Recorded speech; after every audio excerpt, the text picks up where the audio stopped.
న్యాయ వ్యవస్థ ప్రతిష్టకు భంగం కలిగేలా వివాదాల్లో పోలీసు కేసులు ఎదుర్కొంటున్న వ్యక్తులకు కోర్టుల్లో నియామకానికి సిఫార్సు చేయడం సరైన విధానం కాదని రాజమహేంద్రవరం ఎంపీ మార్గాని భరత్రాం తీరును టీడీపీ లీగల్ సెల్ నాయకులు తప్పుపట్టారు.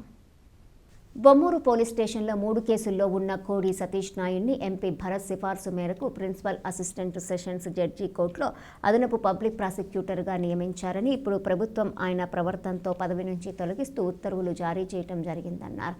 ది రాజమండ్రి ప్రెస్ క్లబ్లో సోమవారం జరిగిన మీడియా సమావేశంలో తెలుగుదేశం పార్టీ లీగల్ సెల్ రాష్ట్ర ఉపాధ్యక్షులు రాచపల్లి ప్రసాద్, నగర లీగల్ సెల్ అధ్యక్షులు నామా సత్యనారాయణ, ప్రధాన కార్యదర్శి కొమ్మర్తి బాబ్జీ మాట్లాడారు.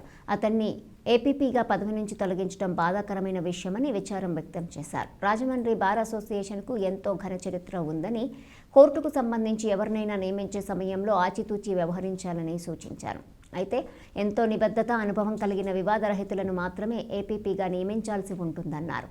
ఎంపీ భరత్రాంకు చెందిన వారికి అనుకూలంగా వ్యవహరించే కోడి సతీష్ నాయుడిని ఏపీపీగా నియమించడం సరైన విధానం కాదన్నారు. సమావేశంలో లీగల్ సెల్ సభ్యులు వీడిఎల్ సూర్యనారాయణ పాల్గొన్నారు. దాన్ని ఈ రోజున దొంగలకు తొక్కే విధంగా ఈ వైసీపీ ప్రభుత్వం తీరు ఉందని చెప్పి ఈ విధంగా ఈ సందర్భంగా తెలియజేస్తూ ఉన్నాం. ఎందుకంటే ఒక ఉన్నతమైన పదవుల్లో కానీ ఒక అడ్వకేట్ జనరల్ దగ్గర నుంచి జీపీలు, ఏజీపీలు, పబ్లిక్ ప్రాసిక్యూటర్స్ వీళ్ళందరినీ ఏపీపీని నియమించేటప్పుడు ప్రభుత్వం ఆ వ్యక్తి యొక్క గుణగణాలని, వారి క్యారెక్టర్ని కూడా పరిగణలోకి తీసుకొని అటువంటి ఉన్నతమైన పదవుల్లో నియమించాల్సిన బాధ్యత ఆ ప్రభుత్వం పైన ఉంది.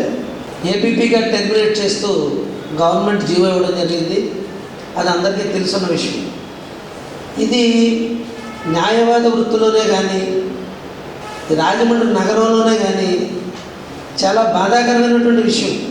రాజమండ్రి నగర బార్ అసోసియేషన్లో, రాజమండ్రి కోర్టుల్లో ఉన్నతమైన పోస్టులకి చూస్ చేసేటప్పుడు ఎంపీ గారు ఆశ్రిత పక్షపాతం చూపించకుండా మంచి సబ్జెక్ట్ ఉన్నవాడిని, వివాదాలకు దూరంగా ఉన్నవాడిని, నిందారహితుల్ని ఆ యొక్క పోస్టులకు రికమెండ్ చేయాలి.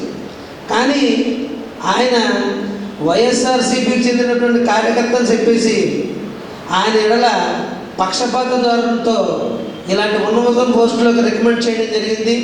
దాని పర్యవసానం ఇలాగే జరుగుతుంది. ఎందుకంటే ఆయన మీద బొమ్మూరు పోలీస్ స్టేషన్లో 3 కేసులు ఉన్నాయి. 3 కేసుల్లోని తర్వాత ఏదో రాజీ పడ్డారు, ఎక్విట్లు అయ్యారు. ఆ వ్యక్తి ఎట్లా ఉంటాడో తెలుసు. వ్యక్తుల గురించి తెలిసి కూడా ఎంపీ గారు అటువంటి వ్యక్తిని ఏపీపీ పోస్ట్కి రికమెండ్ చేయడం అంటే ఈయనలో ఎంత స్వలాభం ఉందో, ఎంత ఆశ్రిత పక్షపాతం ఉందో అనేటువంటి మనకు క్లియర్గా అర్థమవుతుంది. డెవలప్మెంట్ అనేటువంటిది రాజమండ్రిలో ఒక్క తెలుగుదేశం పార్టీ హయాంలోనే జరిగింది. బుచ్చి చౌదరి గారి టైంలో కానీ, ఆదిరెడ్డి వీరరాఘవం గారు మేయర్గా ఉన్న మా టైంలో కానీ, ఎంఎస్ చక్రవర్తి గారు మేయర్గా ఉన్న టైంలో కానీ, ఇప్పుడు ఆదిరెడ్డి భవానీ గారు ఎమ్మెల్యేగా ఉన్న ఈ టైంలో కానీ రాజమండ్రి అభివృద్ధి జరిగింది.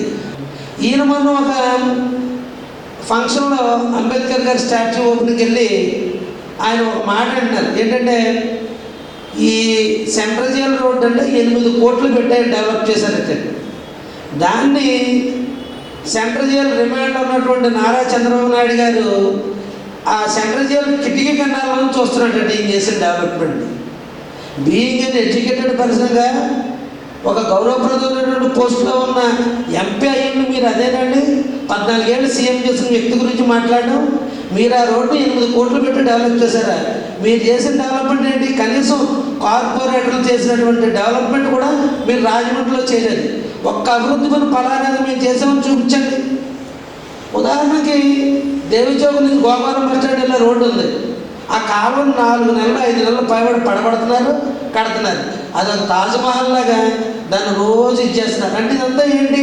నేను డెవలప్మెంట్ చేస్తున్నాను అని చూపించుకోవడానికి. అభివృద్ధి అనేటువంటిది రాజమండ్రిలో తెలుగుదేశం పార్టీ హయాంలో జరిగింది. మేయర్ ఆదిరెడ్డి వీరరాఘవం గారు మేయర్గా ఉండగా సింహాచల్ నగర్లో మేము అభివృద్ధి చేసాం. సిమెంట్ రోడ్లు, సీసీ రోడ్లు కానీ, కాలువలు కానీ, 200 రూపాయలు ఇళ్ళు కానీ, గృహ నిర్మాణాలు కానీ, ఇవన్నీ అభివృద్ధి అంటే అది. పోనీ మీరేమన్నా ఒక పరిశ్రమను తీసుకొచ్చారా రాజమండ్రికి? పోనీ మున్సిపల్ స్టేడియం నిర్బంధించారా? ఏ నిర్మాణం జరగలేదు.